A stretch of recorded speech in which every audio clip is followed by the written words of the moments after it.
Hi everyone, welcome to the Bell the Cat series of videos. My name is Tony Xavier and I'm the Chief Learning Officer of IMS. The Bell the Cat series of videos are a companion set of videos to my book called Bell the Cat, which is available on Amazon. Just a quick background because this is the first video I'm doing in the series. Like maybe most people who are cat aspirants, I'm an engineer and I am that specific kind of engineer called a mechanical engineer. So I did my engineering and as mechanically as possible. And at the end of 4 years, when you decide that engineering is not your cup of tea, that's why you do your engineering, right? To do your 4 years to figure that's not your cup of tea. What do? You take up the cat and decide to do an MBA. That's how I did an MBA, and I got into IIM Lucknow. And after I graduated from IIM Lucknow, I decided that I'll sell something I like. I absolutely love clothes, so I thought I'll sell something I like and join the Aditya Birla Group. And I was the area sales manager for Lee, Philippe, Van Heusen, Allen Solly, these 3 brands. But somehow, even after starting the job, there was something missing, I felt. Because in India, growing up as a child, there is only one single demand of you, right? Nobody is bothered whether you're really good at sports, whether you have extracurricular skills or anything. The only thing that people bother about are marks. And surprisingly, I was very, very good at it. I absolutely loved tests. My parents never needed to even ask me to study. And I really enjoyed it. For me, taking a test is exactly like playing a sport, right? So in fact, I play sports, but I don't think I have a natural talent for it. And I have the exact talent for it or a skill for it, for example, in the field of competitive tests. So that's how I began to like this. And immediately after 2 years of working, I decided, to leave what you call sales and marketing, and then move to test prep. And that's how I joined IMS way back in the year 2006. So when I say I love tests, it's not just for the sake of saying that I love tests. So I actually take these tests as well. So every year since the year 2000, whatever has happened in my life or not, CAT as an exam has happened. So I've been taking it quite regularly. The only time I think I've stopped taking it in recent years because, I think during the pandemic, there was no point going and taking it. And I'm very unlucky with test centers. I end up always getting a city where, I don't live in. So I've taken the CAT quite a few times, and I've taken the GMAT twice, the first time in 2008 and the second time in 2017. The first time my score was 750 and 9 years later, my score was 770. So age is definitely not a factor. I took the GRE once in 2011 and I got a 333 out of 340. The reason I'm telling you all of this is not to brag about myself, but to say that I have deeply engaged with all tests. Right. And in my role in IMS, I've sat and made a lot of questions as well for all of these tests. That was the thing I did for the first 6 years of my career with IMS. Then the next 6 years, I was involved on the ground teaching a lot of students in different cities. So I was running the business for IMS in Chennai. I was heading the business for IMS in Pune. So I got a chance to interact with a lot of students. So every single thing that I'm going to speak about in this video is completely based on what I have learned over a long period of time, having taken these tests, made questions, and taught for all of these exams, right? So the book also is based completely on all of my experiences. So the book it covers a much wider range. The videos are just a small component where I felt that these are, maybe I never wrote the blog directly. So the book is based on my blog, which is on a site called catwriter.com. So that is my original blog that I started for my students, which is now published as a book, right? So some of the videos where I didn't start it as a blog, but I actually took a session for all the IMS students across the country. I thought that these things can be part of a video component and not necessarily in the book, right? So the first session that we will take, and this is a session that I first took in the pandemic for all the students as a first session to deal how to prep during the pandemic and how to start during that. So I started this session for the first time. I started taking it in the pandemic, but since then it's become a regular session that I take. Right? So 7 skills to crack the CAT and make it to the IIMs. Let's get started. I usually like to start sessions with a story. So all the videos won't have a story, but yeah, this one has a story. What's the story? The story is called The College Board versus Stanley Kaplan. this entire part, the College Board was a Stanley Kaplan. So who's Stanley Kaplan? He's the founder of Kaplan, which was the first test prep company in the world. And what's the College Board? The College Board is the board that owns the SAT, the test to get into any sort of graduation degree in the US. In the US, they call it undergraduation. Right? So the story goes back many, many years. So before the SAT, how did you get into the elite colleges like Harvard, Stanford, MIT? There was no test. How did you get in? Students from elite backgrounds, students who went to private schools, they usually had a chance. So basically, privileged students and elite students from privileged backgrounds, they got a chance to study in these schools. The moment the SAT came in, people like Stanley Kaplan, who came from a working class background, they had an equal shot as those who were privileged to prove that they also are equally equipped. They also have the aptitude to go in. So he took the SAT, did very well, and got on and went into a very good college to study. So he felt the SAT was a great leveler and it gave a lot of people the opportunity. So after that, he started training students for the SAT on the side. Kids from not very affluent backgrounds and stuff. So he started training them on the side. And slowly that started becoming very, very popular. That is when there was a dispute between the College Board and Stanley Kaplan.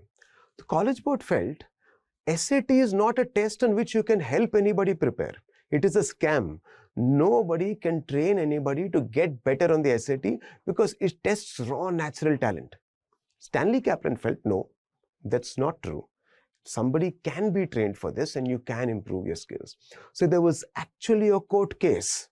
There was a court case and Stanley Kaplan won against the College Board. So that's the backstory to this. But why am I telling you this backstory? I'm telling you this backstory because there is a very, very important element in the debate. What is the central part of the debate? Can somebody be trained for aptitude tests or not? The person who has set the test, so the body that is setting the test believes people cannot be trained for this. The first ever trainer for this believed people can be trained for this, right? So what is the reason for this debate? What's the backstory to this debate?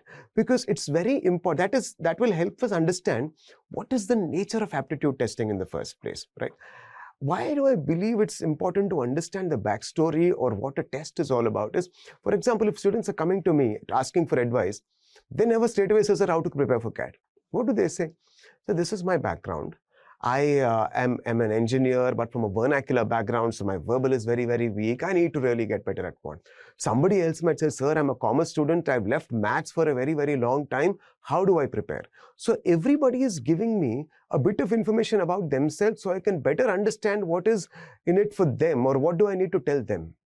Similarly, if you understand what this aptitude test is about, you are likely to do better on it to understand the backstory of it, right? So, what is the equation to correctly answer any aptitude question? Right? There is an equation to it. What's the equation? Knowledge, you need some concepts, and then you need to apply that concepts in a problem-solving situation, and you get your answer, right? MCQ, theta, whatever it is, right? That's the equation. What happens in this particular situation is that why there was a conflict or why there was a court case between the College Board and Stanley Kaplan is that the College Board believed that SAT tests skills. It does not test knowledge. SAT tests skills, and skills cannot be imparted to people. You can impart knowledge, but you cannot impart a skill. So what is a skill? A skill is something where the knowledge component is very, very low and the application component is very, very high, right? So that is the difference between a skill and what is something which is knowledge. Now, if I take the example of reading comprehension. Reading comprehension is an area where technically you don't need any knowledge to answer that, right? You read a passage, you might say, sir, but I need to know vocabulary, I need to know English. Even if they're not, most of the exams do not test tough words. It's maybe the GRE does that, but most of the other exams do not test tough words, right? And you have studied English through school. Right? So even if you go through, right, and you don't remember anything of what you've taught, you can read that passage and answer a question. That is why reading comprehension, the knowledge component is very, very low and the application component is very, very high, which is why it is close to a skill, right? What about math? If you do not know the formula of the area of an equilateral triangle, there is no way you can solve it, right? So math, the knowledge component is very, very high and the application component is also equally high. You need that, right? So, but there is a certain amount of knowledge component that is there. So math is less of a skill than, say, reading comprehension. Right? So the College Board felt the SAT is testing skills, not knowledge. Right? Even in math, even if you have knowledge, we are testing advanced application or pure application, which is why people cannot be trained for. Stanley Kaplan did not argue that it's not a skill. He agreed it's a skill, but he felt that even skills can be trained for and you can pick up those skills. Every skill is not natural. Now, a skill is something, what is a skill? Something that can be mastered less through knowledge and more through deliberate practice over a period of time. The best example, the example I like to give always is how to drive a car. Firstly, in a car, you don't need balance, right? 4 wheels are there, unlike a bike or a two-wheeler. Everybody knows that it's very, very simple. Start the car, press the clutch, put it into first gear, gently release the clutch, right? And parallelly go on to the accelerator. And as you're going into a higher gear, just go a higher speed, go on to a higher gear. Whenever you need to slow down, you go this thing. The basics, the knowledge of how to teach and the knowledge of just operating this, pressing gear like this one, that does not even take half an hour to impart. But how much time does it take for you to actually learn to drive a car? The knowledge component is so small, but unless you deliberately practice over a period of time, you won't get better, right? Same thing goes for any other example. If there are passionate cricket fans, some of you might know, I know exactly how to bowl a reverse swing, the shiny side, the rough side, and how to put it and how to go to a reverse swing, how to get a ball to reverse. You might also say that how to hit a cover drive. I know everything that is required to hit a perfect cover drive, right? Head still, elbow up, foot to the pitch of the ball and everything. But does that mean that you can go and hit a cover drive in a match? No. Does that mean you can bowl a reverse swing yorker? No. So that is what a skill is, something which is not a function of knowledge, but something that's developed. For the IIMs and for 7 skills to crack the CAT and make it to the IIMs, you have 2 stages.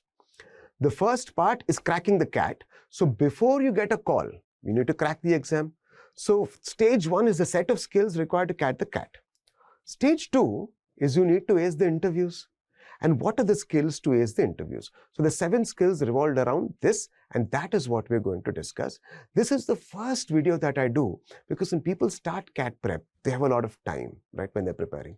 The smart students prepare at least, say, 9 to 12 months, and some students who really are committed, or maybe they don't come from a math background or they feel they need more prep, they start close to 18 to 2 years in advance, right? So because you start in advance, it is very important that you focus on the entire skill building part as well in your lead up to the whole process, as part of the whole process, because there are 2 sets, cracking the CAT as well as acing the interviews. Yeah.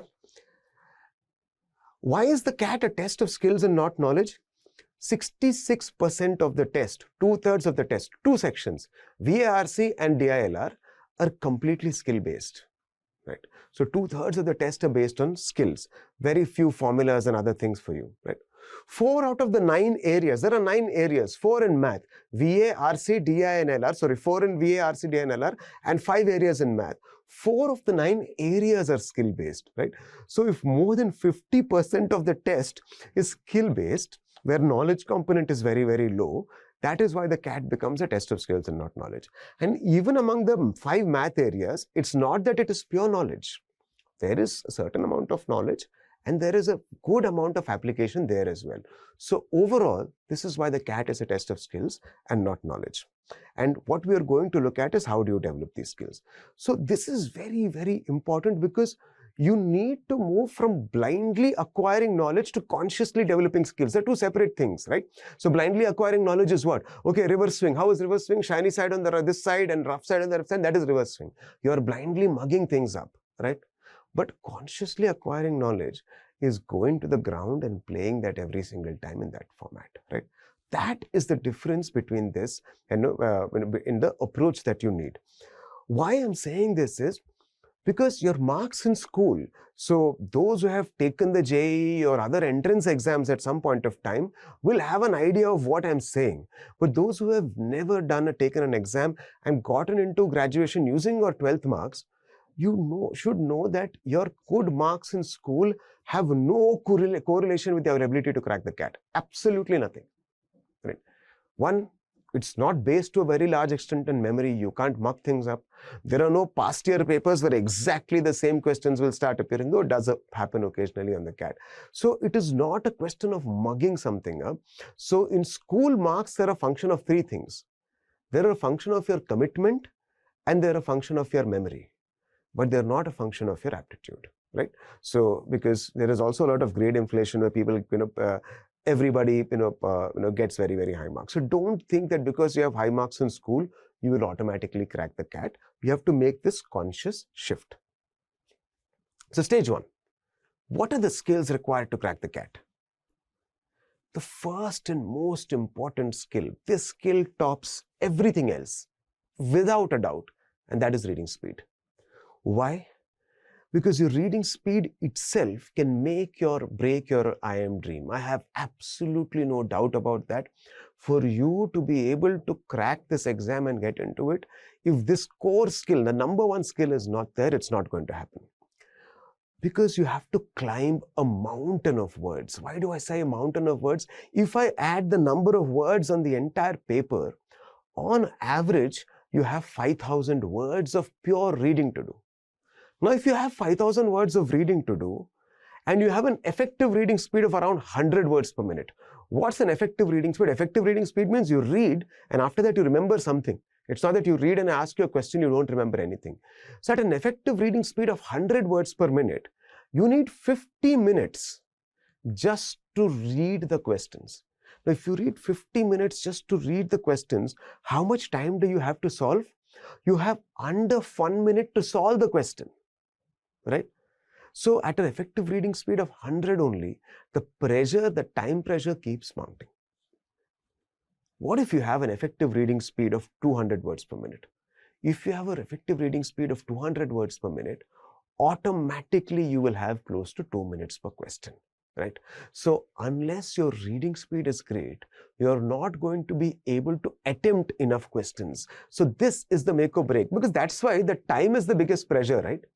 If I give everybody 3 hours to crack this test or 4 hours to crack this test, automatically there will not be a problem, right? Because that speed becomes it goes out of the window.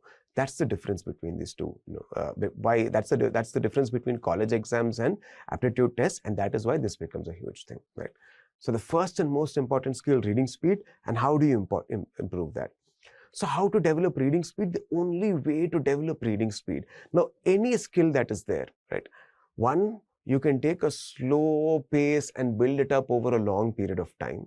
But what I always feel is that if you need to really learn to drive a car, best way to do it, is it 1 hour every day, once a week, or maybe 1 hour or 2 hours a day for one whole week, right? 1 hour or 2 hour days in a whole week. So if you want to develop reading speed, I would say that decide right at the beginning, at some point of the time. I'll tell you how to plan it, that this is the time for me, at a stretch, I'm going to work on this, right? So solve 3 passages daily for 30, 60 or 90 days, depending upon your level. Right? So everyone will have a different set of speeds. In the book, I have given a way to measure your reading speed as well. So you can look at that and how to, so I've elaborated there. So each one of you will be at a different level. Depending on that, you need to spend 30, 60 or 90 days, to improve your reading speed. So how do you do that? 3 passages a day. So it can be first from whatever brand you're preparing with, right? So you have to use the study material for that, and you can do that, right?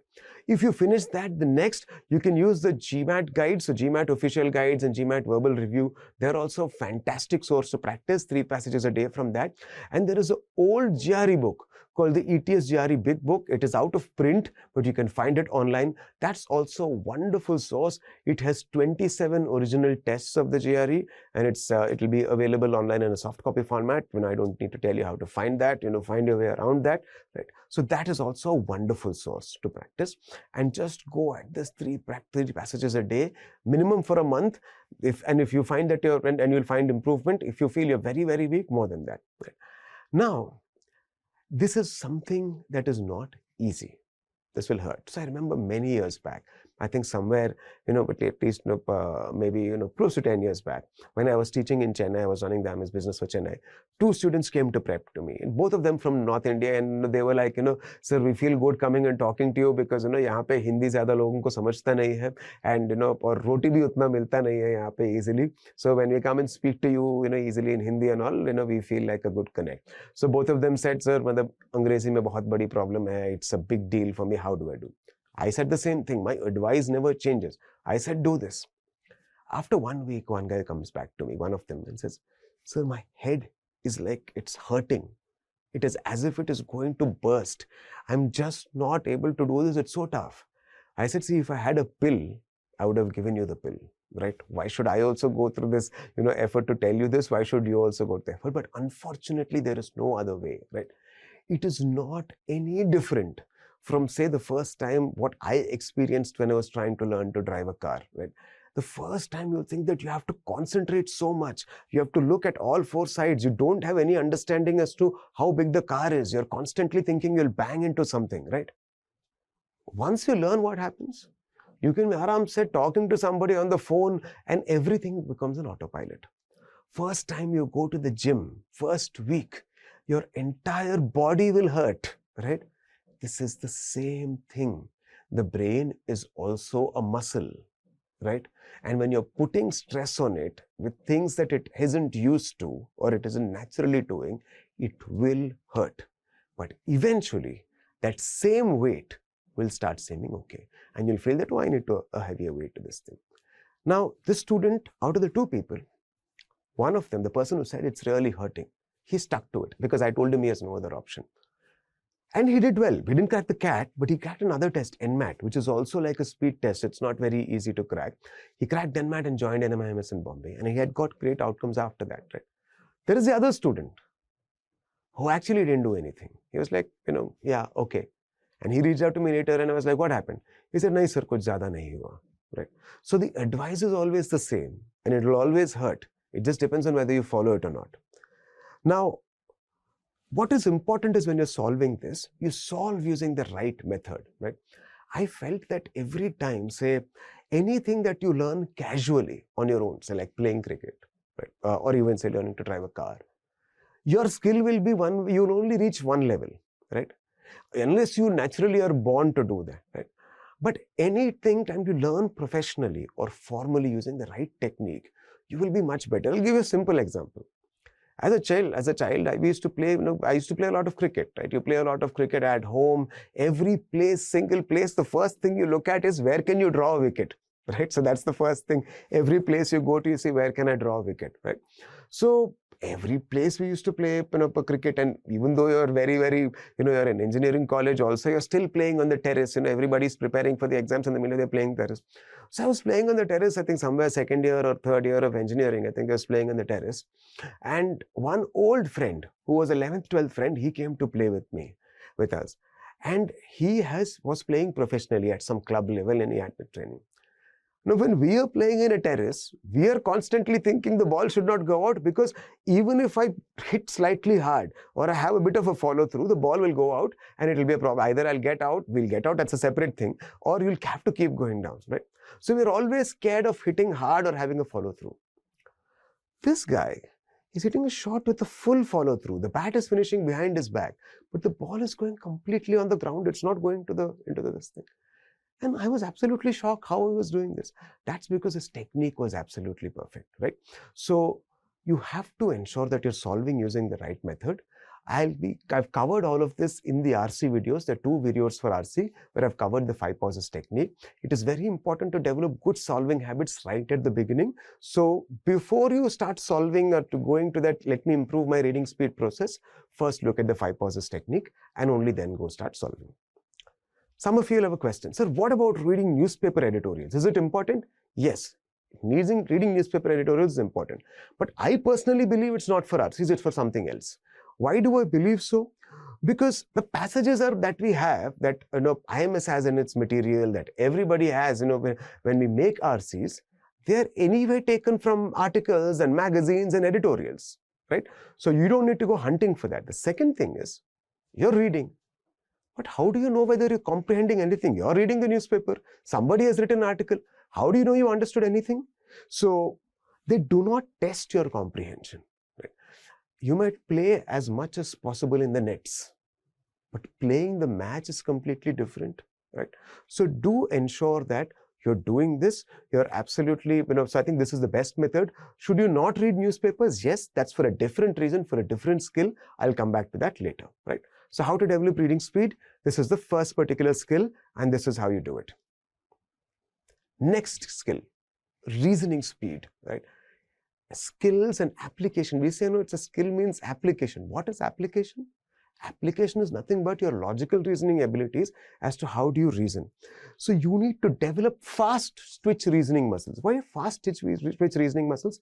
You have a very, very short time span within which you need to solve all of these logical reasoning questions. So your brain has to work very, very fast by going 1, 2, 3, 4 when you need to think, right? So this is the skill that you need to develop fast twitch reasoning muscles as opposed to slow thinking. So what are the different kinds of reading skills that you need? You need reasoning skills. You need 2 kinds of reasoning skills. One is analytical and second part is verbal, right? So you need both types of reasoning skills. So how do you develop this? First, solve 3 logical reasoning sets every day for 30 days from your study material. Again, same thing, 3 sets every day to solve from your study material. An even better source to do after you do this or before you do this is, I spoke about the ETS GRE Big Book. Back in the day, the GRE also had a separate section called the analytical reasoning section. And it had 2 things. It had critical reasoning and it had puzzles. These are the classic arrangement puzzles, 5 teachers, 5 rooms, this teacher cannot teach before that, this subject cannot be taught before that, and so on, right? There are 27 tests. And each test has 2 sections. You have a key as well right at the end. It's that perfect thing to improve speed and start your preparation. I've written a bit more about this in the book as well in terms of how to improve your DILR core strength. You can read that as well. But yeah, you can find that the book is out of copyrights, only soft copies available. You'll find it's not even published anymore, but you can find it online. So every test has 2 sections of analytical reasoning. So 30 days and you finish this and you'll see that there is a huge improvement. Take it in the beginning. Maybe you don't take it with the exact time limit. The time limit is slightly tight, right? So you can increase the time limit the way you want it, but slowly you can go towards that time. Fantastic tool to use that. Third thing, for verbal reasoning only, so the GRE Big Book is fantastic, but critical reasoning from GMAT official guide, so official guide, verbal guide, that is also absolutely fantastic. So logical reasoning from your study material with whoever you're preparing, right? Analytical reasoning, puzzles, as well as CR from GRE Big Book and CR from GMAT official guide. So this is an absolutely fantastic thing. But there is one more thing that you should do, which is solving a Sudoku puzzle every day without fail, not just for CAT, maybe for life. Why do I say this? When I said you need fast twitch muscles, Sudoku, how do you solve? When you solve Sudoku, okay, this can be either 2 or 3, but not 2, not 3, not 4 because of these reasons. So this has to be this. Now this already has all of this. So this cannot be 3, 4, 5, has to be 4 or 6, has to be what you call 7 or 8, but 8 is here. So this cannot be 8, this has to be 7. Fast thinking, removing options, and drawing deductions. I feel Sudoku is the closest to the kind of logical reasoning skills when deductions that you need. It's not direct, but it's an indirect skill that is there, underneath your setup, right? So any day, if I need to check how fresh I am. Maybe I've not had a good night's sleep. Maybe I'm tired from traveling or whatever, right? If I need to test my pure logical reasoning skills, the only thing I will do is take a Sudoku. And if I can solve a medium Sudoku in 7 minutes or fewer, I know that my brain is in perfect condition, right? So I would say it is something that should become an everyday habit. You can choose any source. Absolutely not a problem, right? Along with the Sudoku, if you want to solve a few other things, I would say, the three games. Wordle is also a great word puzzle to solve. So Wordle and Sudoku, that is something you can do. But definitely for reasoning skills, Sudoku every day. You can choose any source, it is fine, right? Classic Sudoku download app. Don't bother as to what is the best, because unlike health things, this is not like what is the best brand of protein shake that I need, what is the best brand of something that I need. It won't hurt. Start with anything and start from a basic level and go ahead, and you should be fine, right? So why do I say for life? People say that those who keep solving puzzles for their whole life, they are very, very unlike. One, they stay sharp as you grow older. And they also say that any sort of mental and neurogenerated disease like Alzheimer's and dementia, people who solve puzzles don't get that, right? So absolutely something that you should incorporate, right? So the second skill, reasoning skills, this is how you develop. Skill 3, calculation speed, right? Now, you have to understand that you cannot hide behind the calculator. You might say, sir, they give calculator, no? Yeah, they give calculator. But understand that your brain is faster than your hand. By the time you take that mouse to the keyboard that is there, and then you're pressing every number, 34 into 57, it will take a lot of time, right? So it is not something that you can rely on. Also, it's, sometimes you might be unlucky, and the lab that you get and the exact machine that you get can be a bit problematic. For example, once a student said that on his particular machine, when he was clicking 1, it was clicking twice, 11, right? So one entire DILR set got incorrect because he didn't notice that when he was clicking 1, it was getting clicked twice, right? So first thing, you cannot hide behind a calculator. Absolutely not. Because while they give it, those who use it will end up always being slower than the rest in terms of, say, solving the whole thing. Now, what is the most important thing? We play, cricket, and CAT is very much like T20, right? So the big skill of T20 players, somebody like a Maxwell, somebody like a Stoinis, or Andre Russell, for example, what do they know? They know that they are so strong that even if the ball hits for half the bat, it can go for a 6, right? So CAT is also like that. You need to have this huge power to figure out that if you hit properly, the ball will go out of this thing, right? Without that confidence and without that strength, you're not playing the same game, right? T20 is that game over this thing. So before a couple of young players came in, 360-degree players, India also had that problem that we didn't have hitters. Maybe the last hitter, even now, I feel, the true blue hitter, if he hits the ball is gone, is Dhoni only, right? Only peak Dhoni could take the ball, onto the roof as well, right? So he was the only player who had that sort of raw power and consistently could do it. Whereas all other teams, especially the people from the West Indies and a few of the Australians, they have beasts in their team, right? Which is why they do well in that format. And we took quite a long time to eventually, win the T20 World Cup. So you have to put on some big calculation muscles.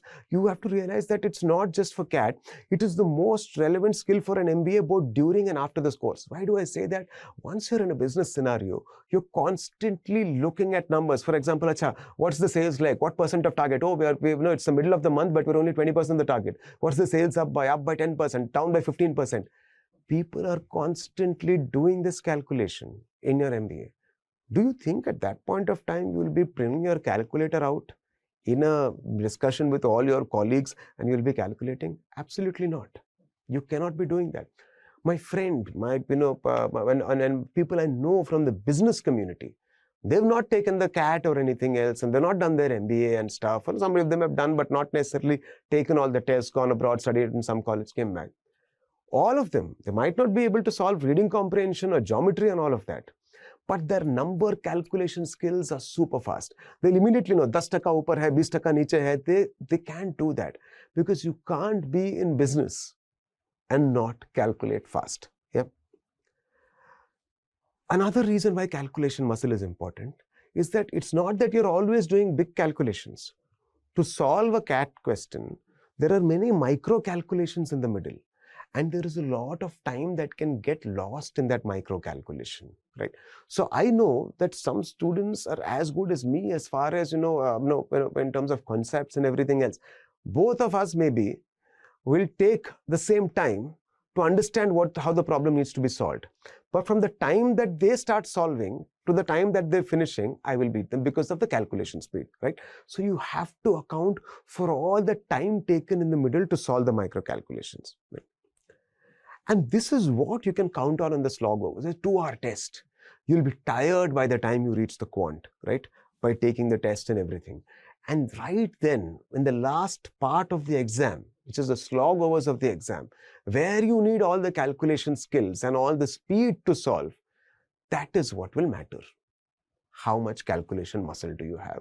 So it ends up becoming very important because the last section is what will demand this calculation, and that is when you'll be most tired, right? So that is why you need this part to calculation muscle to put on. Think about calculation, this thing.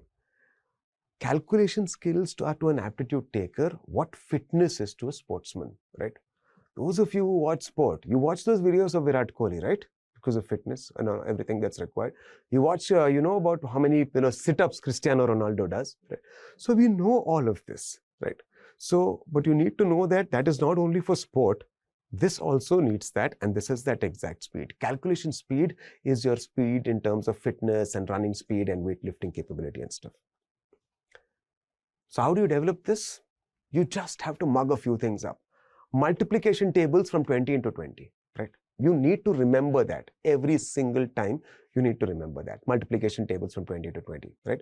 Squares of all numbers. Why do you need that multiplication? Suppose somewhere you have 18 into 51. Now if you know that 18 fives are 90, then you know that 18 into 50 is how much? That's 900, and you just need to add 18 more. It's 918, right?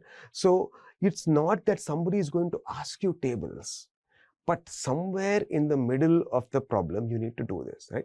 Squares of all numbers from 2 to 30, 2 square, 3 square, 4 square, until 30 square. Cubes of all of these numbers. Why do you know this? You need to do this. In the middle of a problem, if you know the answer is 3 power 5, and then you're thinking 3 power 1 is 3, 3 power 2 is 9, 3 power 3 is 27. Does it work? Do you have time to waste? No.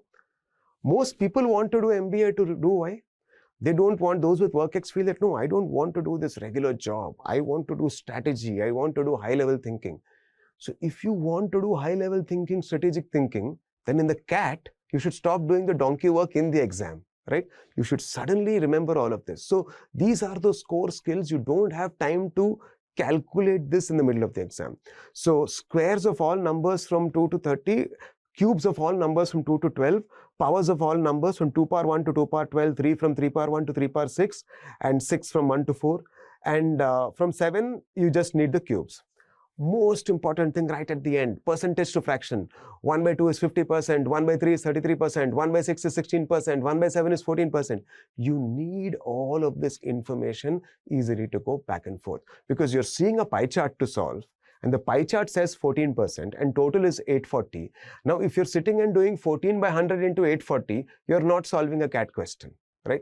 But if you know that 14% is 1 by 7 approximately, and you do a 1 by 7, you know that then it's 120 straight away, because you just need to do 840 by 7, right? So understand that this is very basic, and this is nothing new. I am not teaching you anything new here. When I first day of my CAT prep, when I enrolled, my teacher also told me the same thing, mug this up. I mugged it up. That's it. Didn't think, nothing. Teacher said this is important, mug this up. I mugged it up, and that's how it works. Yeah. So calculation speed, super important. You just need to mug these things up. Fourth skill, solving efficiency, right? What do I mean by solving efficiency? The cleaner your worksheet, the faster you are, right? So, when I was preparing for the exam, we had about 120 minutes. The CAT I took was 120 minutes and 150 questions. The mocks we were practicing were based on the previous year. So the previous year's A mock was 120 minutes, 165 questions. And the year before that, 2 years before, was 120 minutes and 200 questions. So these were the mocks where we were taking. On one of the mocks, say 120 this thing, I got a score of 136 with 1 mark per question. This is not 4 marks per question. So 136, because out of 200, I solved quite a few questions, and whatever mistakes, my net score was 136. I thought, this exam I'm going to top. This mock I'm going to top. But when I looked at the notice board, somebody else had got a 150. He was a batchmate from mine only, in a different branch in the same engineering college. But you don't go and ask somebody that, hey, you're so good, how did you do it? Right? You also have your own level, and you also feel that you're. So I didn't obviously go and ask him. Because these were paper-based mocks, every Sunday there was a mock, and a couple of Sundays later, he was sitting in a corner and he was taking the mock, and I was sitting somewhere and taking the mock. And then somehow I just looked at him, and this is how he would solve. He would sit, he would read the question, he'd write one number, come back, write one more number, maybe come back, mark the answer. That's it. When I was passing by after the exam, I saw that his question paper was very, very clean, just 1 or 2 numbers next to every exam. And my paper, there was no space. Maybe you couldn't even read the question anymore. Entire sheet had done calculation, right? So I realized that, okay, a lot of my time is going into writing a lot of steps, and a lot of his time is going into pure thinking. And that is something I should develop. Now, one of the things that I should also tell you is that all of this was not always striking to me when I was preparing. Some of the things struck me. But over a period of time, once I started teaching and once I started working with IMS and stuff, these things about from the past and when I was preparing and from about my friends, all of these things started coming in. Some of the things I realized then, some of the things I realized later. Yeah. So the cleaner your worksheet, the faster you are. So how to develop solving efficiency? Understand, throughout our school, nobody taught you how to solve any math problem. We were taught solutions. Nobody taught you how to solve. You were given fish, you were not taught how to fish, me included, right? So irrespective of whatever question that you're solving in any of this thing, how you need to optimize every step involved in solving a question. Solving should be clean. And there are some best practices, irrespective of what question you're solving. What are these best practices? 1, avoid passive reading. This is a huge problem. You read something, you suddenly realize that you just read it. Nothing went into your head, and you read it again. As it is, reading speed is important. Now, imagine if every quant question you're reading it twice. That will be absolutely tough to do, right? In terms of reading it twice. So, avoid passive reading. How do you avoid this? I've written about this in the book. You can get it from there. But simple thing is, even if you're talking out loud, it is fine. Some people say to read fast, you should, sub-vocalize, or you should not say out loud. I think it's fine. You can do that. So concentrate and maybe read slightly loud. You should be able to solve that problem. First one is avoiding passive reading. Second, read the question fully before you start solving a question. Now, nothing can be more important than this. Think about it. You're a doctor, a patient has come to you, right? He's starting to tell you what his problem is. Before he has finished only, will you make him lie down and cut open his stomach and start doing a surgery? No. But somehow for us, that becomes the by default thing, because you think that, oh my God, time is running out. And because of this, oh my God, time is running out thing, you immediately start writing something, right? I'll cover this later in a different video in math, specifically in terms of why writing is not thinking. But the most important thing is read the question before you start fully. Why? First thing, you do not know what to take as X, right? So if you read the first sentence, whatever is unknown in that, you'll start taking it as X. But the question might be asking for something else, right? So do not start it. That is one reason. Second thing is, CAT questions are not like old movies, where everything is shown from start to end. It's like new movies, which is non-linear. Something in the past will come, something in the present will come, something in the future. It's all jumbled up, right? Present, past, and everything, right? Similarly, they're not going to give you information in a linear fashion. Right at the end of the question, they're going to give you a piece of important information. And suddenly, whatever you've been writing until then changes. Right? So it's very important to read the question fully. If you do not know the whole situation, How do you start solving a problem? Do that. Next, write only if you need the support of the paper. There are no marks for steps. In our school exam, college exam, we are used to this writing steps, right? Even in engineering exam, the steps are important. So you start from the top. Somewhere in the middle, you don't know what to do. You write hence proved and you start, writing it back. Nobody's even bothered whether the, that linkage is there or not, right? But here, are there any steps for what you call, for marks for steps in CAT? Nobody's bothered about the marks for steps. Nobody is bothered about handwriting. So do not write all steps unless you need to. For example, you need to calculate the average of 5 numbers.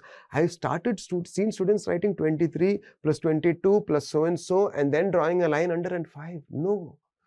Do what you should do, not what you can do, right?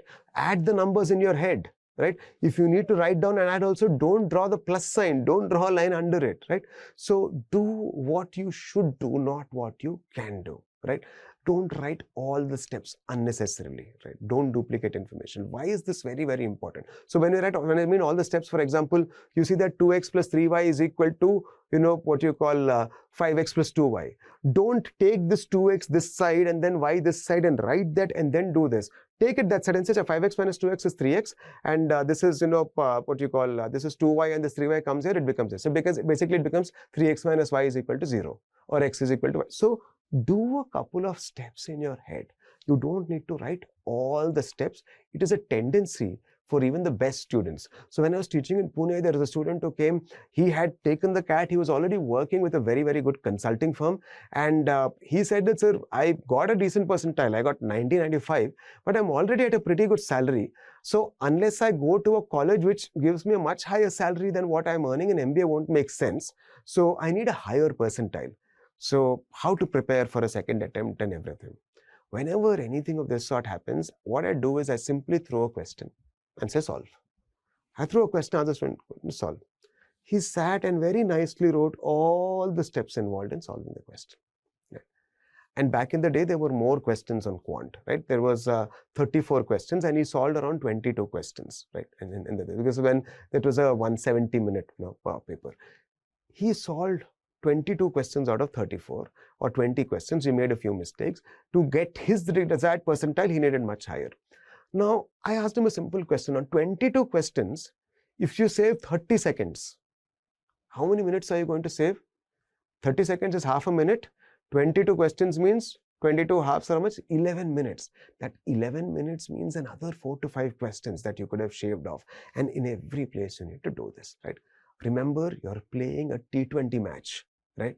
So being able to play the perfect shots in front of the wicket, not really important. Technically correct shots, not important. You have to be creative. You need to play the shots behind the wicket. You don't need to be technically correct, right? So you don't need to write all steps. That will be the biggest handicap. So on one side, if I say one of the most important skills is reading speed, the second is this, unnecessarily writing a lot, which you do not need. Like this, like RC, even this will hurt in the beginning. Sir, I am used to writing everything. It will hurt. First time in the gym, new exercise that you try. Even after working out in the gym, the first time you do leg exercises, even if you do leg exercises after a break, it will hurt. So it's absolutely normal, but you have to go through that to improve that skill. So solving efficiency is a super big skill that you require. So here what we've done is, how do you make time for everything? Sir, how do I solve, all of this? How do I make, time for everything? This thing is, you are starting this right at the beginning of your prep. Don't try to develop all skills at the same time. Prioritize. Well, hey, reading speed is my biggest problem. So let me solve reading speed first, because then even when I'm solving the sets later to develop the reasoning skill, right? That also, I'll be able to solve those sets faster because LR sets also require reading. CR questions also require reading. So I would say this is a good order to develop. First focus, it can be 1 month, 2 months on reading speed, test on reasoning speed, and then on calculation speed. Right? And every time you're doing this, don't forget on the solving efficiency. That you have to focus every single time, right? So do not, I'm not a big fan of say, every day I'll do a bit of little. One day bit of reading, one day bit of reasoning. No, I'll take a month. The way I like to look at this whole thing is, imagine you're training for a decathlon.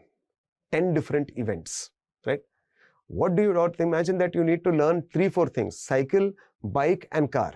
Are you better off every day 1 hour cycle, 1 day bike, 1 hour this thing, and 1 hour car? No. You are better off first finish learning a cycle, then you won't forget it. You have reached a particular level, then do a bike, then do a car. Yeah. So think about it like skills, and that's the way you need to look at it. So this is how you make time for everything. We've reached the end of stage 1, which is everything that is required for CAT.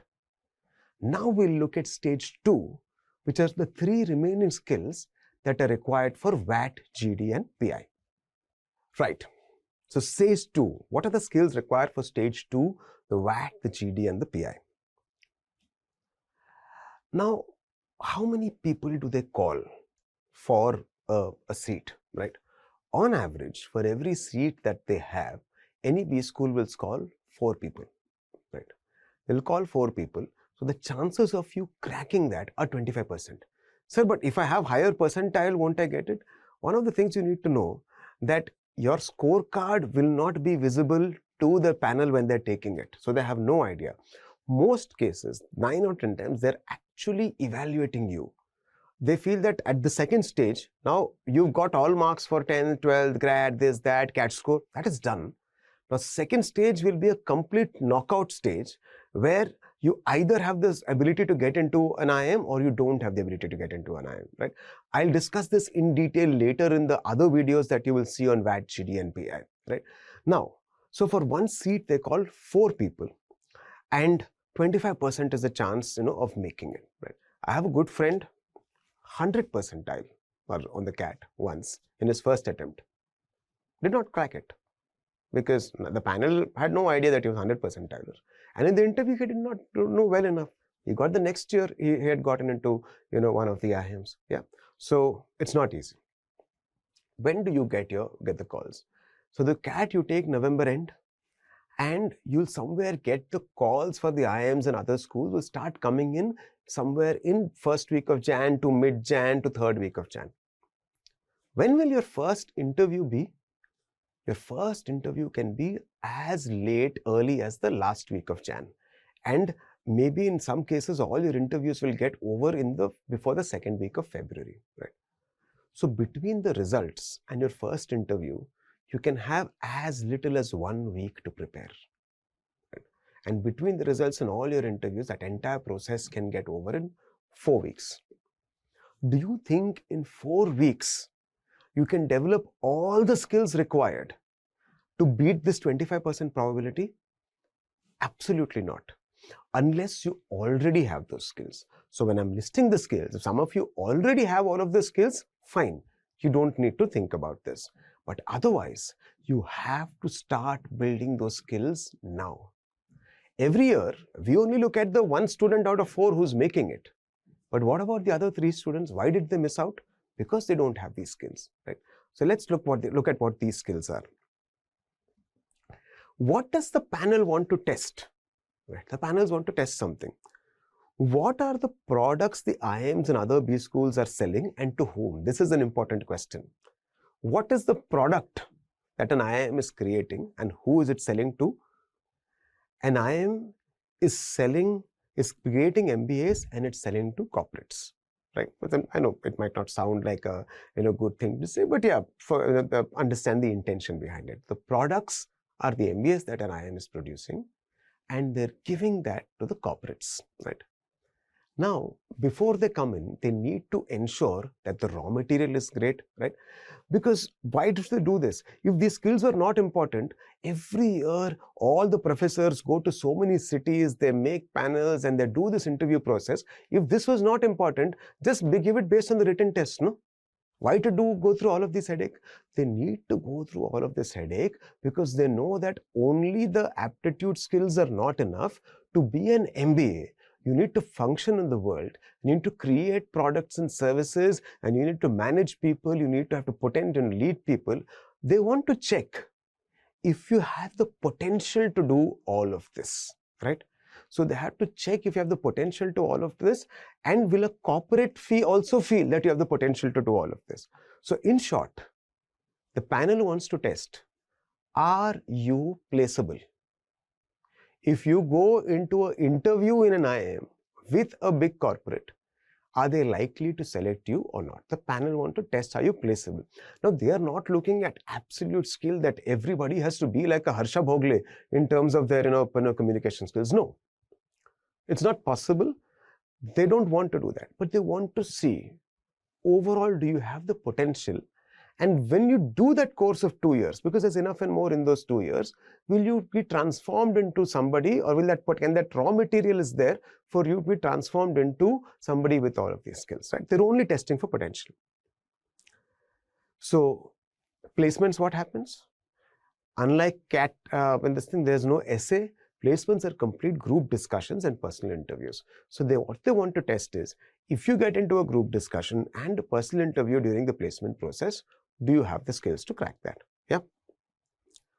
So what is the most important skill? The most important skill becomes, for this stage and the next stage, becomes communication skills. And it is absolutely a make or break, in the sense that it is unfortunate, because in our country, none of us are native speakers of the language, right? None of us are born speaking English. All of us have a mother tongues to deal with. In some cases, it just happens that in some families, in some backgrounds, you pick up English from a very young age. Maybe you study in a boarding school where there are people from different states, so everybody anyway does not know each other's language, so everybody speaks English. So there can be some particular circumstances which helps that.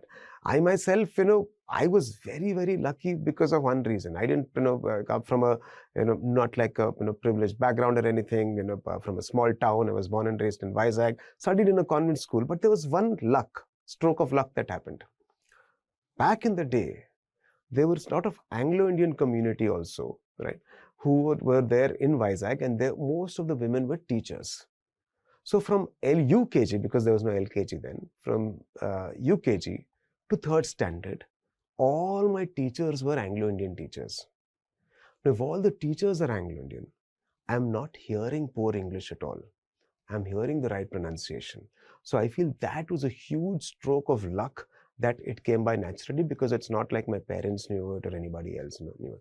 So one important thing is this, which is, is communication skills.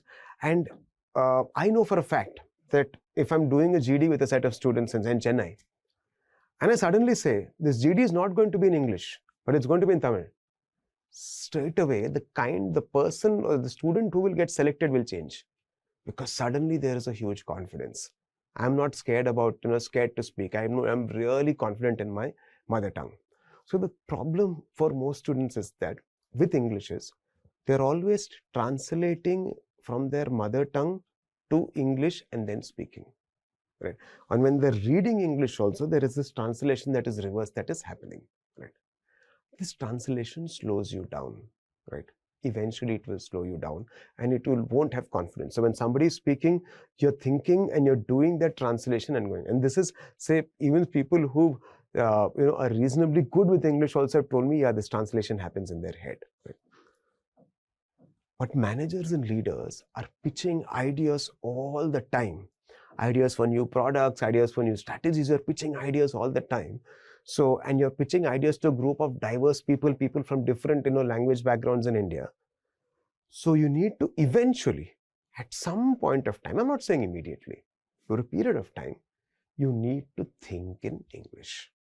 That has to happen, right? So without that, and I'm not saying that, you need to do it right now, right? But developing that communication skills and over a period of time doing that is important. And once you become basic comfort level is there and you feel confident, in say 10, 15 years, you'll automatically, get that, or even say sooner than that, right? You need to eventually think in English. So how do you do that? Most people think when it comes to learning English, sir, I want to learn grammar. So because I learn grammar, I will buy that book, Wren and Martin, and exactly learn what grammar is. Other people say, sir, vocabulary and words are very, very important. I will buy that Barron's book, I will buy this book and that book and learn word list. Simple question. How did you learn your mother tongue? Did somebody teach you grammar? Did somebody teach you vocabulary? No. You learn your mother tongue purely by listening, right? So you learn all languages by listening only. The way you learned your mother tongue, that's the easiest way to do it. You'll automatically pick up the syntax and everything else. You don't need the jargon, right? So how do you do that? Stop watching anything in Indian languages until you get an admission. Not because they're bad, but because you have only this much time, you can't watch both, right? You can't watch the local movie and the local show, or Indian movie and the Indian language shows, and watch something this thing. So because you only have that much time, after that you can again this thing. Nothing that this is better, that is better, or anything. Only because of time. So stop watching anything until you get an admission. Next, what should you watch? Watch TV shows and movies in English with a lot of dialogue, because the dialogue is important. Things like these fantasy movies, like Avengers or all of that, that is full of action. There is no dialogue, right? And you need to pick up that dialogue, right? So that is very, very important. And what is very, very important is pronunciation also in speaking. I might see a word in a paper or in a RC passage, but unless I hear it, I will not know how to pronounce it. Right. So that is very, very important. For me, I know that, growing up, there were names of brands that I didn't know how to pronounce because I never heard anybody pronounce the name of the brand around me, right? So only much later did I, come to know, maybe when I saw the ad of that particular brand and everything, an American brand and stuff, right? So watch TV shows and movies in English with a lot of dialogue. What are this? Movies. Take movies, all of Tom Cruise's old movies, not the Mission Impossible movies, maybe even that, right? Tom Cruise, Julia Roberts, George Clooney, these actresses, if you take an entire list of all of their movies and watch fantastic movies, their dramas, hence there is a lot of dialogue and stuff. So automatically that is the first thing that will help you. Next, you should watch some TV shows as well. So what are the TV shows? I think most of you would know Friends, but apart from Friends, you can watch Seinfeld and all of those shows. But there's some really good shows like Mad Men. If in case you've not watched, you should watch Mad Men. Breaking Bad is something that you guys can watch. Halt and Catch Fire also is a wonderful show. It is set in the Silicon Valley, and it's a drama set in Silicon Valley. It's not a comedy show. And Game of Thrones, of course. So most of you might know all of this. Those of you who do not know or haven't watched can take a look at all of this. You might ask me, sir, with subtitles or without subtitles? Try it without subtitles. Maybe initially with subtitles, slowly without subtitles, so that you're listening. Yeah. And in all of your communication, be aware. Suppose you're just sending a simple text message, right? Or you're sending an email to somebody at work.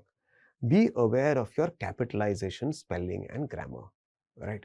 Because that also is a huge part. So when I get comments on my blog and students ask me questions, I can see how, there's a difference in the student who writes hello, sir, with H capital and S capital, right?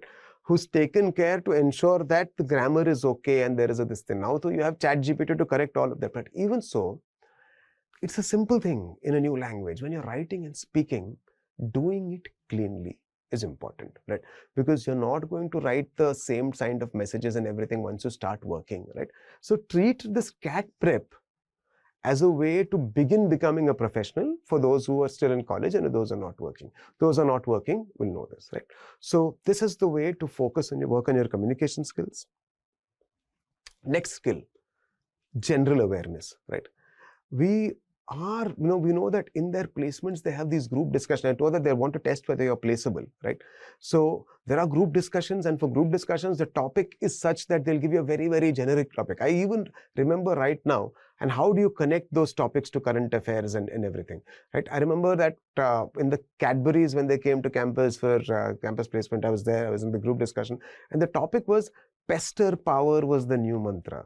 And then is the new mantra. So like, what is pester power? And I figured that pester power is the new mantra means that kids will pester their parents. So instead of focusing on the parents for the ads for Bone Vita and other things, you focus on the children as this thing. So that was the whole this thing. So you make it attractive to kids and not necessarily this is good for your kids. Don't target the parents in this thing. So you need a lot of general awareness. That's a odd topic, but even so you need a lot of GK to go through this. So because an MBA exists in the world and not in a department, right? You're functioning in the world at large and not in a department. So they want to know how aware are you of the world around you, right? MBA has business administration, right? Which is another degree, or it's not a degree, which is another profession which has the same IAS, Indian Administrative Services. and you know how much preparation for general knowledge goes into an IS, because anybody who's administering anything, when functioning in the world and bringing things into the world and this thing, needs to know quite a bit about the world, right? That's why general awareness becomes important, and hence all colleges have converted every interview process somewhere into general knowledge and current affairs. Even back in the day, so now though it has become very, very regular, every single interview they'll ask you, anything you open your mouth about, they'll want to know that, do you know the GK behind it? Are you aware of the world? So, in my Cal interview, they asked me, okay, tell me something. You're from you're from AP. You've come from Vizag. Tell me something that was in the news recently in AP. Right? That was a question that came up. Right? So they will be asking you these questions, and now it has become an absolute, almost like a set pattern also in terms of interviews. So what do? You start reading. Now this is where that reading comes in. One Indian newspaper, ideally any national newspaper. And I would say still buy the physical newspaper. The thing is, in a physical newspaper, everything is clearly defined. This is the political news. This is the what you call sports news. This is the editorial. This is the business news. And it's also limited. You know how much to read. And there are no comments by people for you to follow. Right? So I would say read any national newspaper. It's fine, Hindu, Indian Express, anything, it's absolutely fine. But a physical paper will make it easy because it's also a way to detox from the phone. Right? One international newspaper, for sure, and nothing better than the New York Times. So I would say New York Times, you don't need a subscription. Even if you really like it, take the subscription. But otherwise, I think you get like 7 to 8 articles. But I think that subscription of $99 is worth it. It's not a must. Even if you don't do it, it's fine, right? So you can, read whatever the free articles are. Optional are business, magazines and business newspapers. So this is optional. It's up to you. If you're interested in that and you have the extra time to do it, you can do it. So International Economist or Bloomberg, they might find them a bit boring. There's an Indian business, journal or news magazine that is there called Ken. It is absolutely fantastic. So that is something that you can look at. If you want a tech magazine, again, optional, it is Wired, so you can look at Wired. Right? So this is something that you have to do on a daily basis in terms of improving your general awareness. Last skill, 7th skill is people skills. They would test your people skills when you go into the room and you sit and chat with the panel. They want to test. Are you a people's person? Do you have the people skills to succeed? Right? So the reason is this, that all the previous skills will not matter, right, unless you have the capability to take people along. As a manager or a leader, your big requirement is you have to take people along. So you might be an introvert, you might be an extrovert. There are few things. This takes the least effort, right, of everything in terms of what you can work on. If you are extremely extroverted or extremely introverted, you need to find the middle path. Those of you feel, sir, I'm very shy, I'm introverted. Do a small thing. You don't need to start tomorrow, suddenly start talking to people or whatever. Just do a small thing by starting to make eye contact with people, smiling and greeting them, right? Let's just look at them, smile and say hello. You might say, sir, from today, every day in the office, I never say smile to this person. Now from tomorrow, if I start smiling and greeting people, it will seem like, in a movie, like some changes happened and suddenly this person is transformed. Okay. For you to not feel that, in this thing, do a small thing. You go to buy something, you go to a store, you get into an auto, everywhere you're interacting with some stranger, say thank you. Or in this thing. So that's a small thing. I do that every time, and trust me, it will become a habit, and it's one of the best things to have. There is nothing more appealing, pleasing and charming than good manners, right? So getting out of an Uber, getting out of an auto, say thank you, right? So, and start saying hello and make eye contact. Don't shy away from eye contact, right? You can look at the person who's helping you and say thank you, right? Going into a movie theater, coffee shop, everywhere. Yeah. So you're going to a coffee shop, you want to order something, in a restaurant also, somebody's you sit somewhere, and when the person comes to take your order, say hi. First say hi, right? Small things, but huge difference, right? Those who are extroverts, nothing much to change, but talk slightly less, not much, 10 to 20% less, and listen more. Ask questions, find out what people think. Again, really helps. Right? And both extroverts and introverts, one big thing of people skills is stop cribbing and start managing yourself. This is very, very important. One secret of, in terms of being a great manager, leader, everything is don't whine or complain. Get what you want, right? Because think about it, why this is very important. You're on your way to your interview. Something happens every day, a million things can happen, right? That can spoil your mood. Your Uber cannot come, or your power goes off, or this happens and that happens, right? And maybe you've now made to wait somewhere. Every single time you whine, you put in negative energy into the world and you're wasting it, right? You're wasting energy. And more than wasting energy, you are losing your balance. And every time you lose balance, you don't make a good impact on the people around you, right? So stop cribbing and start managing yourself, right? So that becomes very, very important in terms of people skills. I told you this before. Your first interview will be within 2 weeks of receiving the interview call. So I just want to remind you about this, that you need to work on all of these skills right from the beginning, right now. You can't leave it for the end. Unless you possess all the last 3 skills, you already have great communication skills, you are pretty good with GK and you're pretty comfortable with people, then don't need to bother. You don't need to work on this. Absolutely fine. Just work on the initial skills. How do you make time for everything? Sir, you've said so many things. How do you make time for everything?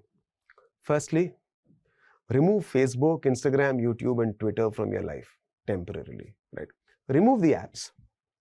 Maybe log in. So what I do is, if I need to do a post, every time I need to post on Instagram, I reinstall the app, I do a post and I remove the app, right? Because I know that the app is more powerful than me, right? One of the things about all of these apps is that, earlier, senior generation, parents and grandparents could tell us that they're better than us, right? They can give us gyan. Right? But now we know that with respect to this, everybody is hooked. Your father is hooked, your mother is hooked, your grandmother is hooked, your grandfather is hooked, right? Because these apps are more powerful than us. So you can't have it on your phone and try to this thing. One of the things you can do is that remove the app, and whenever you want, open the website browser and then check that, right? And keep a time, but remove the app for sure. I'm not saying don't use it, but don't have the app on your phone. Open it in terms of this thing. It's like small tricks to fool yourself. Open it and every time log out also on the browser. Yeah. I asked you to watch particular movies and watch TV shows. Make a fixed time slot to watch a movie or 2 episodes of TV show, not more than once a week. Make your time slot to do that. Read the newspaper or magazine, I've asked you to do that, in your most suboptimal time. For example, you're traveling on a, what you call, bus to college, read it during that. You're coming back from work, read it during that, during your commute time. The most important thing is to rebuild your day and state of mind around prepping for CAT and making it to the IIMs. The biggest thing that people do is that we have a lot of desires to do many things, right? But we don't organize our life around those desires, right? How do we organize our life around those desires, around how to achieve it? Did I say that you should stop having fun? Did I say you should not meet your friends? Did I say you should not go to social media? No. Said how to go to social media and when to go at a particular time. Make a plan for everything and have fun during that time. You know that this is your time to meet friends, right? Meet them during that time, have that fun, say bye and come back, right? What most people do is, right, they always, what you call, the intention is there, but between wanting an IIM call and your friend calls for a movie, you immediately do that. So I can see, what you won't realize is, you might say, but other people might find me boring and all. After some time, everybody will give you what you want, but you need to ask for that and the world will give you what you want. And whenever you have, every day in the various choices, ask yourself, is what I'm doing right now going to help me get into an IIM? Is it aligned to my goal? Between your long-term goal and your short-term immediate action, there should be a link, right? And as I said, I'm not saying you should not do anything else. Make a plan, know when you'll do something and go ahead and execute that. Yeah. So I think that is very, very important. Most importantly, Stop watching motivational videos and get motivated, because I don't think they work, at all. Because if they work, why are there so many motivational videos non-stop? One or two books should be enough, right? So stop watching that. Get motivated and start doing, right? Because that itself can become a bad habit. Just watching the motivational videos. Not very different from all of us watching health channels non-stop about healthy food, watching about how to get a six-pack non-stop. You're watching that, but we're not doing anything, right? So don't watch, get into action. When you're watching this stuff, somebody else's life is getting made, somebody else is building a career as an influencer or a YouTuber. Nothing is happening for you, right? So get motivated and start working. I hope this video was useful and a good introduction, and I hope you go through all the rest of the videos as well. Thank you.